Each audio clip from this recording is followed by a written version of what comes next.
ارمانوں کے پھول کھلیں گے، ہر شہری مسکرائے گا، ہندوستان ہمارا رشک جنت پھر کہلائے گا۔ ارمانوں کے پھول کھلیں گے، ہر شہری مسکرائے گا، ہندوستان ہمارا رشک جنت پھر کہلائے گا۔ سرما چندن مٹی اس کی آبا کا یہ کہنا تھا، آزادی حاصل کرنے زنجیر کا گہنا پہنا تھا، جان کا نذرانہ دے کر اس گلشن ہی میں رہنا تھا۔ عشق کا منتر ایسا کوئی جب جب بھی دہرائے گا، عشق کا منتر ایسا کوئی جب جب بھی دہرائے گا، ہندوستان ہمارا رشک جنت پھر کہلائے گا۔ ارمانوں کے پھول کھلیں گے، ہر شہری مسکرائے گا، ہندوستان ہمارا رشک جنت پھر کہلائے گا۔ ہندو مسلم سکھ عیسائی رہتے ہیں خوشحال یہاں، ہمت عزم سے قائم رہتا ہے اپنا اقبال یہاں، کنیا کماری سے کشمیر تلک ہے ایک سردار یہاں، جو ایک بار یہاں آیا یہاں کا ہو کر رہ جائے گا، جو ایک بار یہاں آیا یہاں کا ہو کر رہ جائے گا، ہندوستان ہمارا رشک جنت پھر کہلائے گا۔ ارمانوں کے پھول کھلیں گے، ہر شہری مسکرائے گا، ہندوستان ہمارا رشک جنت پھر کہلائے گا۔ عظمت گنگا شوکت ہمپی اور صحرائے تھار کی آن، حسن اجنتا اور ایلورا تاج محل کی اپنی شان، ٹیپو گاندھی نہرو جوہر لکشمی بائی کی یہ جان، دوبارہ سونے کی چڑیا کا قصہ دہرائے گا، دوبارہ سونے کی چڑیا کا قصہ دہرائے گا، ہندوستان ہمارا رشک جنت پھر کہلائے گا۔ ارمانوں کے پھول کھلیں گے، ہر شہری مسکرائے گا، ہندوستان ہمارا رشک جنت پھر کہلائے گا۔ پاس نبی ہم کو دائم ہو، حق کا ہم اعلان بنے، تھامل اپنے رب کی رسی اور کامل انسان بنے، دیش ہماری شان اور ہم اپنے دیش کی شان بنے، دیکھ کے باطل اپنے عزائم جھجکے گا شرمائے گا، دیکھ کے باطل اپنے عزائم جھجکے گا شرمائے گا، ہندوستان ہمارا رشک جنت پھر کہلائے گا۔ ارمانوں کے پھول کھلیں گے، ہر شہری مسکرائے گا، ہندوستان ہمارا رشک جنت پھر کہلائے گا۔ شب کی تحریروں پہ قابض نورانی سی تحریریں، نسل نو کے ہاتھ ترقی کی ہے ایسی تصویریں، کل تک خواب لے کے ان کی حاصل ہوں گی تعبیریں، خوش رنگوں سرمست ترنگا ہر سو پھر لہرائے گا، خوش رنگوں سرمست ترنگا ہر سو پھر لہرائے گا، ہندوستان ہمارا رشک جنت پھر کہلائے گا۔ ارمانوں کے پھول کھلیں گے، ہر شہری مسکرائے گا، ہندوستان ہمارا رشک جنت پھر کہلائے گا۔ تیری عظمت تابابد ہو نام تیرا رخشندہ، دہر میں تیرا آج سلامت تابندہ پائندہ، تیری عظمت تابابد ہو نام تیرا رخشندہ، دہر میں تیرا آج سلامت تابندہ پائندہ، کیسے ماضی تو ہے اور تو ہی نور آئندہ، مٹی سونا اگلے گی اور بادل ہن برسائے گا، مٹی سونا اگلے گی اور بادل ہن برسائے گا، ہندوستان ہمارا رشک جنت پھر کہلائے گا۔ ارمانوں کے پھول کھلیں گے، ہر شہری مسکرائے گا، ہندوستان ہمارا رشک جنت پھر کہلائے گا، ہندوستان ہمارا رشک جنت پھر کہلائے گا، ہندوستان ہمارا رشک جنت پھر کہلائے گا۔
हेड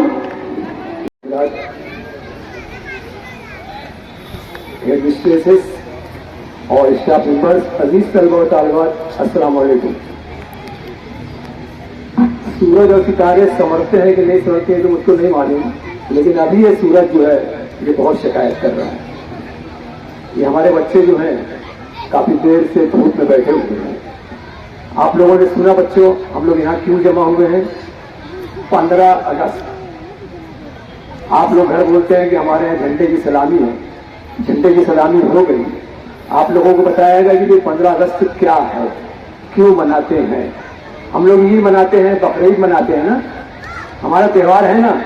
हाँ, तो ये मजहबी त्यौहार है और ये हमारा कौमी त्यौहार है। 15 अगस्त और 26 जनवरी हम लोगों को ये मनाना ही चाहिए। ये अभी बहुत बड़ा अलमिया है। ये अभी थोड़ा सा ऐलान हुआ घर घर तिरंगा, तो कुछ नई घर घर तो कम से कम सड़कों पे तिरंगा दिखने लगा है। ये बहुत पहले से होना चाहिए। अभी देखिए उसकी खास बात ये देखिए कि हमने कम से कम 30 मेहमानों को बुलाया, 30 मेहमानों को हमने दावत दी, और स्टेज पर कितने लोग हैं ये फर्क है। असल में ये फर्क है, ये जो एहसास है वो एहसास बेदार होना चाहिए। वरना देखिए हमको आजादी से यही सबक मिलता है कि हम लोग जब बटे हुए थे ना, आपस में तफरका था, मराठा नवाब, राजे महाराजे, बादशाह वगैरह वगैरह, जब सब आपस में लड़ रहे थे ना, तो अंग्रेजों बहुत चालाक कौन थी वो, उन्होंने देखा कि ये आपस में लड़ रहे हैं, लड़ के जाय हो रहे हैं, तो इन पर हुकूमत करना आसान है। और उन्होंने वो आए थे वो गरम मसाला और ये सब लेने वगैरह तिजारत करने, और धीरे धीरे वो हमारे हाकिम बन गए और काफी परेशानियां हुई। सिराजुद्दौला बहुत बड़ा बादशाह था, नवाब था। उस वक्त भी आजादी बच्चों हासिल हो जाती बहुत पहले 1947 से, लेकिन उसके दरबार में वो जो मीर जाफर था, उस मीर जाफर ने तमाम प्रोग्राम जो सिराजुद्दौला अंग्रेजों के खिलाफ बनाए हुए थे, ये मीर जाफर को अंग्रेजों ने खरीदा और इन्होंने अंदर की तमाम बातें जाके अंग्रेजों को बताई। नतीजा ये हुआ कि सिराजुद्दौला को शिकस्त हो गई। बहुत तफसील है उसमें, बहुत तफसील में नहीं जाऊंगा।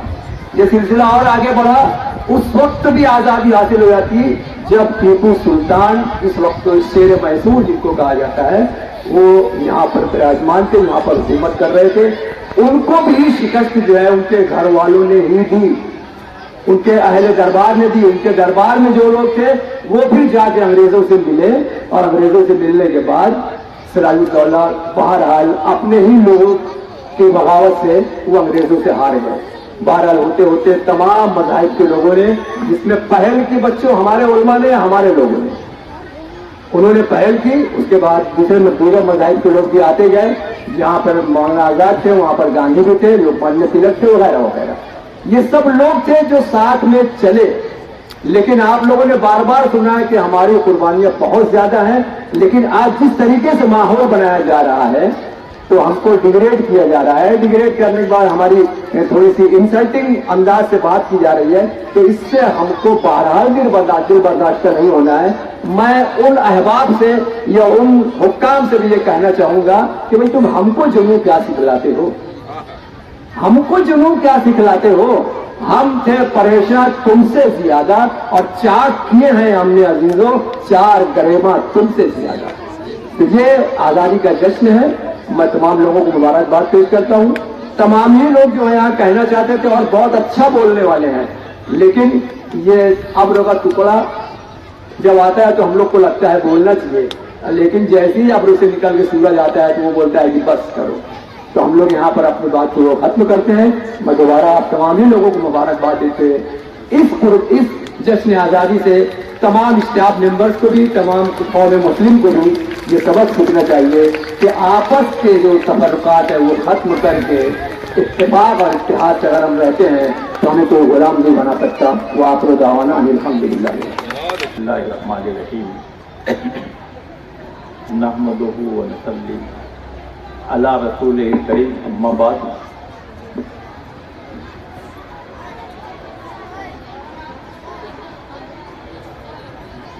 यहाँ पर सदर मोहतरम, इंतजामिया के अराकीन, मुअज़्ज़िन मेहमानान,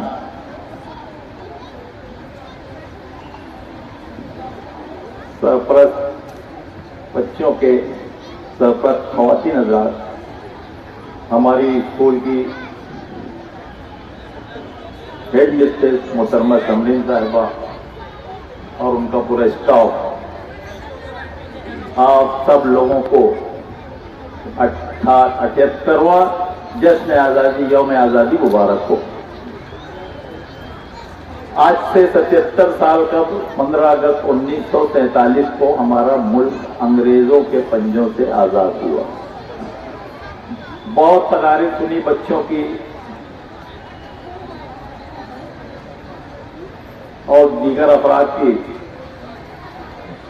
एक लफ्ज जो है मुकर्रर आप लोगों के कान में गूंजता रहा है कि आज़ादी मिली है तो कुर्बानियों से, जान की कुर्बानी, माल की कुर्बानी। और बच्चों, इसी बात को आप गांठ बांध लें कि आपको कुछ भी अगर हासिल करना है तो बगैर कुर्बानी के कोई चीज हासिल नहीं हो सकती।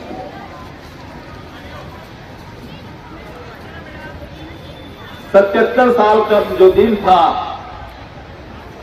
यौम आज़ादी का, इस्लामी तारीख के लिहाज से 28 रमजान मुबारक का दिन था। रमजान मुबारक 28, यानी उसके 1-2 रोज के बाद ईद मुबारक।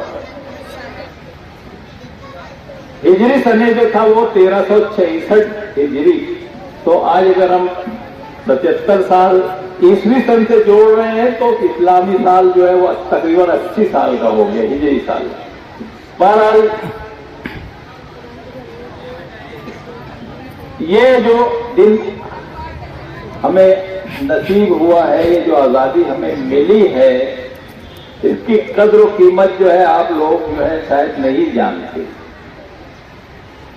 अभी इम्तियाज खलील साहब का दौरा अंडमान निकोबार जजीरे से आया है, जिसको उर्फ आप में हमारे काला पानी कहते हैं। यानी किसी को बहुत बड़ी सजा हिंदुस्तान में देना है तो काला पानी भेज दिया जाता था, उस जजीरे में भेज दिया जाता है।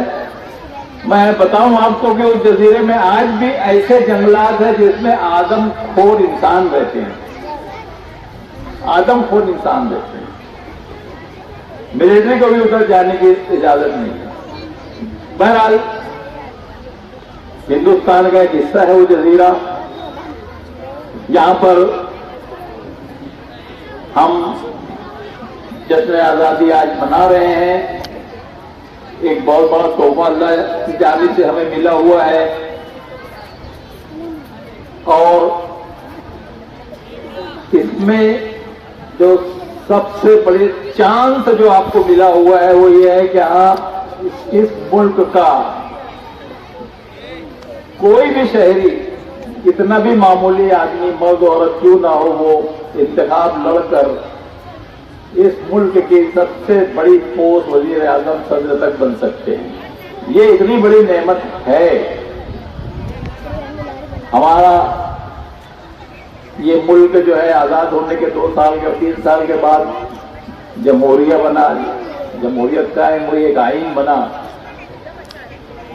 और जो लोग गहरी नजर रखते हैं मुल्क पर, वो जानते हैं कि अभी हिंदुस्तान जो पार्लिमानी इंतखाब हुआ वो सिर्फ आइन के नाम पर हुआ, उसकी हिफाजत के नाम पर हुआ।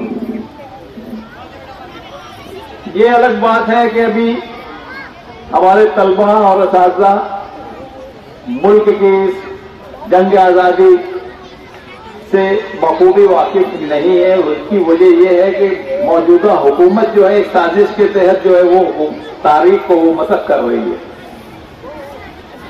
अभी इम्तियाज खलील ने एक सवाल तलबा से पूछा था, असातिज़ा से पूछा था कि नेता ये सुभाष चंद्र बोस कौन थे? खामोशी थी। वजह यही है। लिहाजा आप बच्चों को असातिज़ा से मेरी दरखास्त है तालीम देते रहिए और तारीख से वाकियत हासिल करने के बाद ऐसे मौक़ों पर उनको बताते भी रहिए यहाँ पर नाम तो आजादी जरूर है, लेकिन ये मुल्क जो है वो जात पात का मुल्क है। और उसमें बदनसीबी समझिए, कहिए कि सबसे निचली सतह पर मुसलमान जो है वो आ चुका है। ये बच्चर कमेटी की रिपोर्ट बताती है, उसके इदाद व शुमार बताते हैं। वजह जो है एक साजिश के तहत ये सब काम हो रहा है, लेकिन हम आज अहद कर लें कि इन सब साजिश का मुकाबला सिर्फ तालीम के जरिए हम कर सकते हैं। ये एक तालीमी इदारा है, यहाँ तालीम और ताल्लुम का काम चलता है। दुनिया अपना काम करे, हमको अपना काम करना है। हम अगर अपने मकसद में कोई मिशन लेके चलते हैं, में कामयाब होते हैं, तो दुनिया की कोई ताकत हमें मिटा नहीं सकती। लिहाजा आप इस आजाद मुल्क में सांस लेते हुए, उसका पूरा फायदा उठाते हुए तरक्की की सिमत बढ़िए, और उसका सबसे बेहतरीन जरिया जो है वो तालीम है, जिसकी जिम्मेदारी असातिज़ा पर, सरपरस्त पर, इंतजामिया पर सबसे पहले हुकूमत से आती है। कोई भी हुकूमत हो, मुकामी हो, मरकजी हो, रियासती हो, उसकी सबसे बड़ी जिम्मेदारी जो है वो आवाम की तालीम है। लेकिन उस जानिब जो है सवालिया निशान लगा हुआ है, लिहाजा जिम्मेदारी हमारे सरपरस्तों की, असातिज़ा की, इंतजामिया की काफी बढ़ जाती है। लिहाजा तालीम के मैदान में संजीदगी के साथ आगे बढ़ते रहिए, और आगे बढ़कर हमारे इस आजाद हिंदुस्तान, हमारे मुल्क की सलामती के लिए कोशा रहिए। और मैं इस दुआ के साथ रुखसत होता हूँ कि अल्लाह जो है न सिर्फ हमारे मुल्क को सलामत रखे, बल्कि हम मुसलमान भी आगे बढ़कर पूरी तरह से, जैसे माजी में हमने हिस्सा लिया है इसके बनाने में, हासिल करने में, इसमें भी हमको सबसे ऊपर रहे, आगे रहे। अल्लाह हाफिज। ताज रोप एंड प्लास्टिक, हमारे यहाँ पानी भरने के लिए कई किस्म की नली, साथ ही मॉप, वाइपर, प्लास्टिक खर्राटा, साथ ही कुकर, मिक्सर, पानी की बोतल, टिफिन, कप, सासर, प्लास्टिक की कुर्सियां, खास होटल, शादी ब्याह के लिए बिकट 2 से 3 साल गारंटी के साथ। इसी के साथ crate, plastic tub, Kings company के तमाम प्लास्टिक के अशिया की 1 साल से लेकर 5 साल तक गारंटी के साथ, जैसे Milton, Cello, Borosil, Nayasa, Orange and Maharaja company के home appliances, Gala, cleaning ware. इसी के साथ हमारी दूसरी शॉप, दूसरी ब्रांच, जहां हर टाइप की रस्सियां, सिक्कर, ताड़पत्री, ग्रीन नेट, साथ ही शेतकरी भाइयों के लिए घर घुटी होटल आइटम्स, खास दुकानदारों के लिए गारंटी के साथ तमाम आइटम्स होलसेल व रिटेल कीमत में हमारा वक्त दस्तयाब हैं। हमारी पहली शॉप का पता शिवाजी टाउन हॉल के आगे, फत्तू हकीम से पहले, मालेगांव। दूसरी ब्रांच का पता गुल बाजार, किला पुलिस स्टेशन के पास, मालेगांव। एक बार जरूर तशरीफ लाइए। बेहतरीन क्वालिटी, मुनासिब दाम, बेहतरीन काम। हमारी शॉप का नाम ताज रोप एंड प्लास्टिक याद रहे। इनायत कलेक्शन, लेडीज कपड़ों का भरपूर खजाना, हर तरह की क्वालिटी, कई तरह के फैशन, जैसे रेडीमेड में long kurti, Lucknowi kurti, Pakistani kurti suit, muslin kurti, pure georgette kurti, palazzo suit, mirror Pakistani suit और गंजा ड्रेसेस, कच्चे कपड़ों के मटेरियल में Banarasi suit, cotton suit, muslin suit और गंजा सूट, पाकिस्तानी सूट, इसी के साथ कट पीस में cotton work kurti, muslin kurti, Lucknowi कली, जॉर्जेट कट पीस, चिनॉन, खास शादी ब्याह के मौका पर आपके लिए चिनॉन मटेरियल दुपट्टों में प्योर दुपट्टा, मसलिन, राखी, चिनॉन दुपट्टे और गंजा दुपट्टे, तमाम कट पीस के दुपट्टे के साथ सूट बनाकर भी मिलता है। डाइबल के तमाम किस्म के कपड़े भी मिलते हैं। इसी के साथ डाइबल कपड़ों पर हर तरह के कलर भी आप लोग करवा सकते हैं। लेडीज कपड़ों की दुनिया का पुरएतमाद मरकज इनाया कलेक्शन पर तशरीफ लाकर और भी दीगर कई कंपनियों के कपड़ों की क्वालिटी आपके लिए। हमारा पता अब्बास नगर, अब्दुल हकीम रोड, 5 नंबर स्कूल के पास, ऊपर माले पर, माले गांव। लेडीज की खरीदारी के लिए, लेडीज के हाथों खरीदारी, प्रोप्राइटर शकील अहमद, इनाया कलेक्शन।